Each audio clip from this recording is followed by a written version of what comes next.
In high school, I took a cosmetology class and got certified to pierce ears. My best friend volunteered. Big mistake. I dotted both her ears, lined up the piercing gun, and nailed the first one perfectly.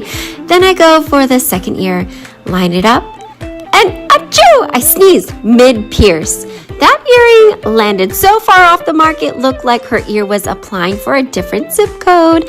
I handed her the mirror, praying she wouldn't notice. She looked, screamed, and the teacher ran over saying, "Sweetie, they're even." No, ma'am. One was at the top of her ear, the other was halfway down her neck.